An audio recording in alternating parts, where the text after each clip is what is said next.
Hey guys, welcome to Judicious Amit Sharma Law Classes, and we'll be discussing today. We'll be going ahead with our topic of the day, and the subject which we're going to cover is primarily business law. ठीक है? और उसके अंदर भी हम जो बात करेंगे, we talk about the Unit 1 of BBA course primarily, and it talks about the Indian Contract Act 1872. ठीक है? तो चलिए इसको स्टार्ट कर देते हैं, right? First of all let's understand the basic concept of laws कि आखिर ये कहाँ से निकल के आए, क्या जरूरत पड़ी हमें लॉ बनाने की और ये सब चीजें। एक एग्जांपल लेकर देखते हैं। In our daily life we ride generally maybe a two wheeler like a bike और अ स्कूटर और स्कूटी और four wheeler like a car, right? But the thing is, क्या हम गाड़ी तो चलाते हैं, बाइक भी चलाते हैं, क्या हम ट्रैफिक रूल्स भी फॉलो करते हैं, राइट? ये बहुत बड़ा क्वेश्चन है। क्वेश्चन ये इसलिए उठा, ट्रैफिक रूल्स की बात हमने यहाँ पर इसलिए करी क्योंकि अगर हम ट्रैफिक रूल्स फॉलो नहीं करेंगे then it will lead to accidents. General सी बात है, ठीक है?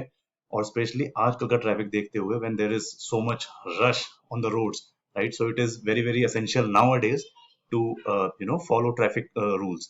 बट द क्वेश्चन इज, क्या इतना ही ट्रैफिक जितना हम आज देखते हैं अपने आसपास रोड्स पर एवरीडे लाइफ में, क्या ये इतना ही ट्रैफिक उस जमाने में था जब हमारे फादर, ग्रेट ग्रैंडफादर या उनसे भी पहले जब वो लोग थे, तो क्या इतना ट्रैफिक रहा होगा? Answer is probably no. ठीक है? तो प्रॉब्लम यहाँ पर क्या आई? प्रॉब्लम थी बेसिकली राइज इन ट्रैफिक, ठीक है? अब जैसे जैसे ट्रैफिक बढ़ने लगा तो जरूरत पड़ी और ज्यादा स्ट्रिक्टर रूल्स की regarding everything, regarding driving on the road and as well as that about. उसके अलावा हमें को जरूरत पड़ने लगी ये ज्यादा स्ट्रिक्ट और ज्यादा भारी फाइन, चालान जिसको बोलते हैं, वो भी काटने लगे लोग, क्योंकि पर्पस ये था कि लोगों को इस चीज से डराना, कि वो जो है रूल्स को से डरें और उनको फॉलो करें, ठीक है? तो एक एग्जांपल हमने देखा यहाँ पर कि एक प्रॉब्लम सामने आई थी और वो थी बहुत ज्यादा एक्सीडेंट होने लगे, ठीक है? और सॉल्यूशन समझ में आया हमें रूल्स के फॉर्म में, ठीक है? तो एक इन सबको रूल्स को ना एक लिखकर एक रूल बुक बना दी गई, ठीक? इसको फिर पास करा गया हमने पार्लियामेंट में and it became an act. और इस एक्ट का जो नाम था वो इसके काम पे ही रख दिया गया, क्योंकि ये एक्ट बना था मोटर व्हीकल्स को की ड्राइविंग को कंट्रोल करने के लिए, तो उसको टाइटल रखा गया मोटर व्हीकल्स एक्ट। एंड आगे इसका ईयर है 1988, क्योंकि जिस साल में ये पास हुआ, ठीक? इसी तरह क्योंकि हम बात कर रहे हैं बिजनेस लॉ की, तो लेट्स टॉक अबाउट हमारा जो कंटेक्स्ट है इसका वो ये है कि अगर बिजनेस के बारे में देखा जाए तो जनरली जैसे जैसे ज्यादा मॉडर्नाइजेशन बढ़ता गया है या ट्रेडिंग बढ़ने लगी, तो ज्यादा ही से ज्यादा जो है फ्रॉड्स होने लगे। फ्रॉड्स किस बारे में? सिग्नेचर गलत कर दिया किसी ने, या कोई कॉन्ट्रैक्ट का रूल तोड़ दिया गया, या इस तरह की बातें। तो ये थे सारे बेसिकली कॉमर्स के फ्रॉड्स, यानी कि बिजनेस के फ्रॉड।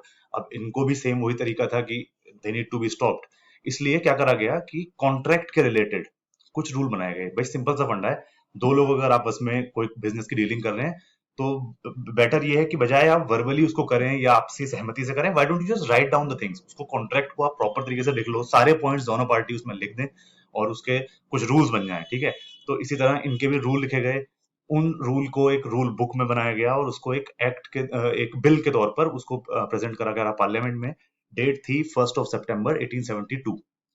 वो बिल पास होके एक एक्ट बन गया, यानी लॉ बन गया, और उसका नाम रखा गया इंडियन कंट्रैक्ट एक्ट 1872, जो कि आपका है यूनिट नंबर 1, ठीक है?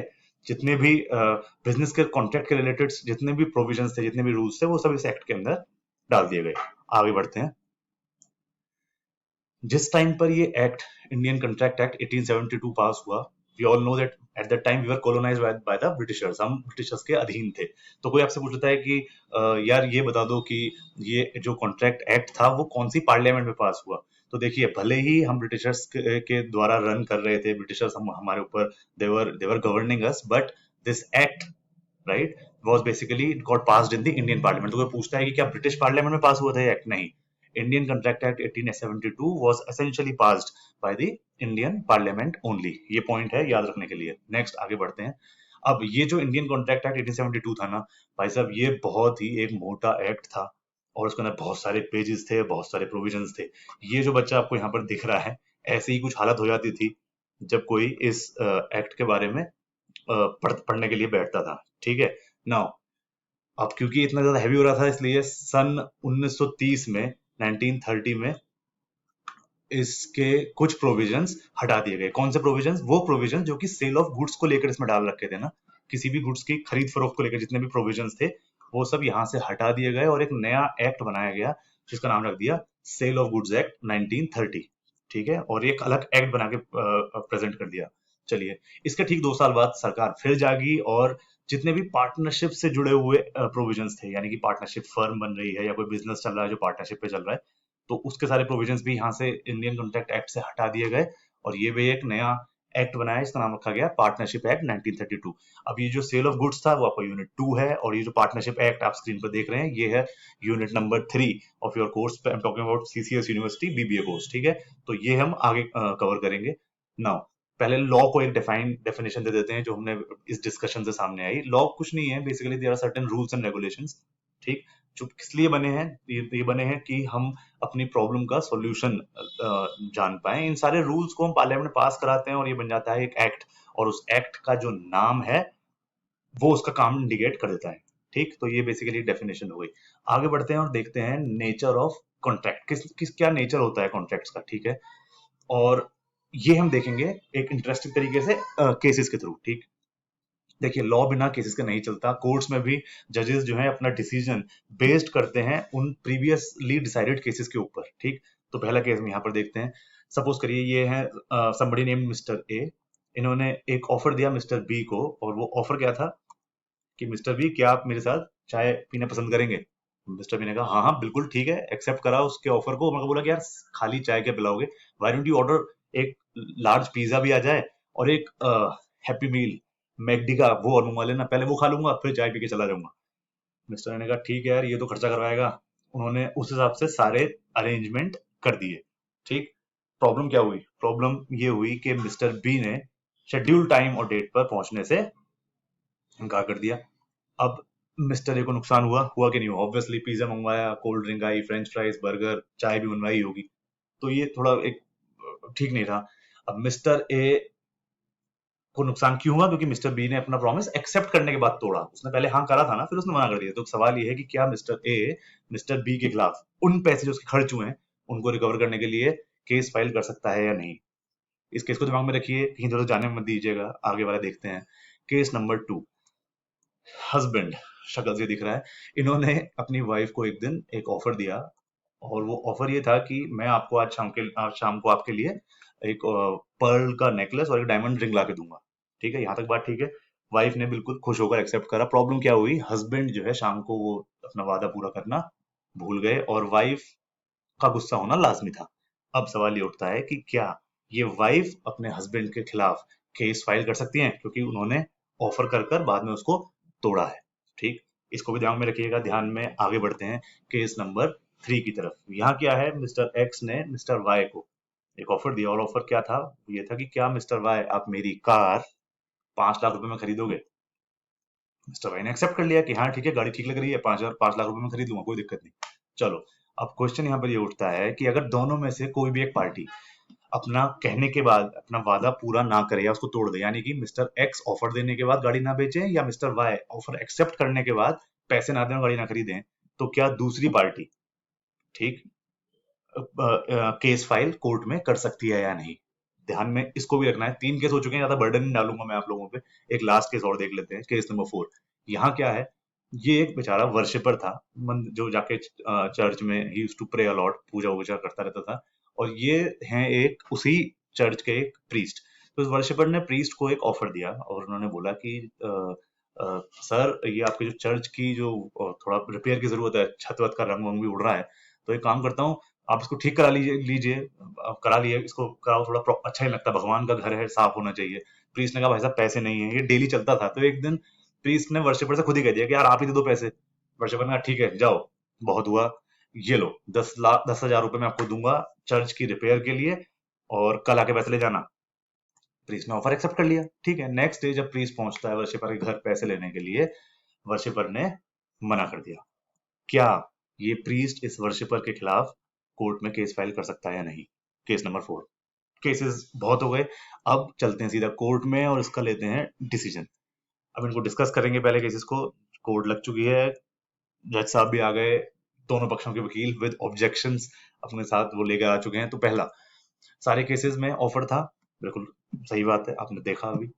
चाय वाले केस में, चारों केस में ऑफर था, ठीक है। चारों केसेस में एक्सेप्टेंस भी हुई उस ऑफर की, बिल्कुल ठीक बात है। ऑफर और एक्सेप्टेंस जब मिल जाता है ना, तो उसको बोलते हैं एग्रीमेंट। ये बात आपको याद करनी पड़ेगी थोड़ी सी।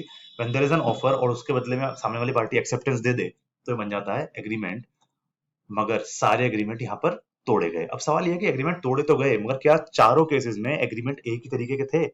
देखते हैं।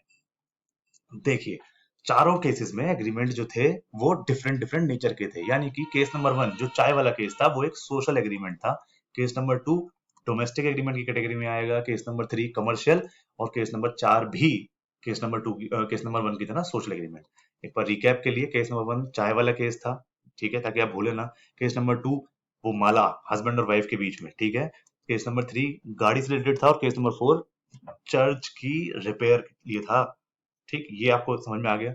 इसमें एक एलिमेंट जो हमें डिस्कस करना बहुत जरूरी है, वो ये है कि कंसिडरेशन का एलिमेंट। कंसिडरेशन का मतलब होता है something in return for both the parties, यानी कि जो दोनों पार्टी उस एग्रीमेंट के अंदर आई हैं, क्या उन दोनों को कुछ म्यूचुअल बेनिफिट हो रहा है उस एग्रीमेंट से। अगर पहले वाले केस की बात करें, दोनों को कुछ ना कुछ मिल रहा है क्या? पहले वाले केस की बात करें तो मिस्टर ए ने जब मिस्टर बी को चाय के लिए बुलाया, उनको बदले में कुछ नहीं मिल रहा था। सिमिलरली हस्बैंड ने जब वाइफ को वादा करा उस मोतियों की माला और अंगूठी देने का, तो उन्होंने कुछ पैसे नहीं मांगे। अब सीधे आते हैं केस नंबर 4 लास्ट वाले की तरफ। प्रीस्ट को भी यहाँ कुछ हासिल नहीं हो रहा था, चर्च की दीवार ही तो ठीक हो रही थी खाली, और चर्च प्रीस्ट का तो था नहीं, ठीक है। केस नंबर 3 जो कमर्शियल एग्रीमेंट है, यहाँ पर एक बंदे को गाड़ी मिल रही थी, दूसरे बंदे को 5 लाख रुपए, तो यहाँ पर दोनों लोगों के लिए कुछ ना कुछ कंसिडरेशन था। तो ये बात तो क्लियर हो गई। चलिए, इन्हीं केसेस को लेकर अगर हम एक और एलिमेंट यहाँ पर कंसिडर करें, पढ़ें, वो है intention to create legal relationship. यानी कि दोनों पार्टीज को जब ये एग्रीमेंट कर रहे थे, क्या दोनों के दिमाग में ये बातें थी कि अगर ये एग्रीमेंट तोड़ा दूसरी पार्टी ने, तो मैं इसको कोर्ट में घसीट लूंगा या केस करूंगा। पहले केस में चाय का एग्रीमेंट था, किसी को चाय के लिए हम बोलते हैं तो ये तो नहीं सोचते ना कि नहीं आया तो उसे कोर्ट में मिलेंगे। बिल्कुल, intention to create legal relationship नहीं होती। हस्बैंड वाइफ के बीच में दिन में 10 वादे होते हैं, 10 बार टूटते हैं, उसमें भी कोर्ट कचहरी नहीं होती। लास्ट वाला जो चर्च वाला था, वहां पर भी कोई भी intention to create legal relationship नहीं थी दोनों पार्टियों में किसी के पास भी। कार वाला एग्रीमेंट, 5 लाख रुपए दो गाड़ी ले जाओ, क्योंकि कंसिडरेशन भी था, सब कुछ था, तो यहाँ पर ये एज्यूम करा जाता है, ये प्रिज्यूम करा जाता है पहले से ही, ये रिटन है कि कमर्शियल नेचर का जो एग्रीमेंट होगा उसमें it is presume that there is an intention to create a legal relationship. ठीक है, कंक्लूजन देख लेते हैं। सिर्फ केस नंबर 3 के अंदर जो है आप लॉ सूट यानी कोर्ट में जाकर केस फाइल करेंगे, क्योंकि यहाँ पर कंसिडरेशन और intention to create legal relationship दोनों के दोनों प्रेजेंट थी। ठीक है, पॉइंट यहाँ पर याद रखने वाला ये है, जो सोशल और डोमेस्टिक टाइप के एग्रीमेंट होंगे वहां पर पहले से intention to create legal relationship नहीं होगी।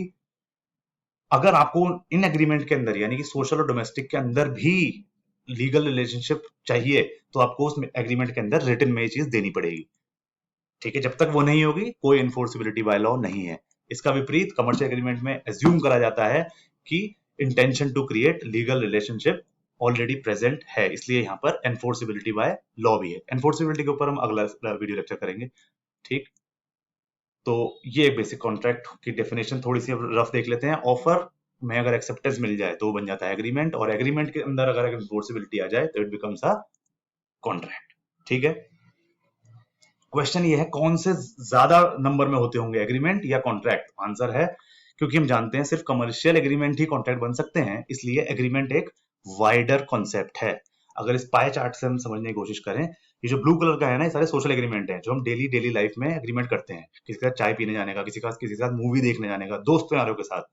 ठीक, ये जो लाइट ब्लू में आया ये है डोमेस्टिक एग्रीमेंट, यानी कि घर वालों के बीच में जो एग्रीमेंट बातें होती हैं। बहुत सारी चीजें होती हैं, घर वाले बोलते हैं हम नहीं करते, या हम बोलते हैं वो नहीं करते, मगर हम केस फाइल उसमें नहीं कर सकते। सिर्फ ये ग्रीन कलर का जो इंडिकेटर है, that is the commercial agreement, जहां पर की केस फाइल किया जा सकता है। So this is all from my and for the day. Thank you so very much and stay tuned for more such videos, and हम आगे और बात करेंगे बिजनेस लॉ के टॉपिक को लेकर। I hope you like the video and that's all from my and for now. This is Amit Sharma signing off. Stay safe, stay blessed. Thanks.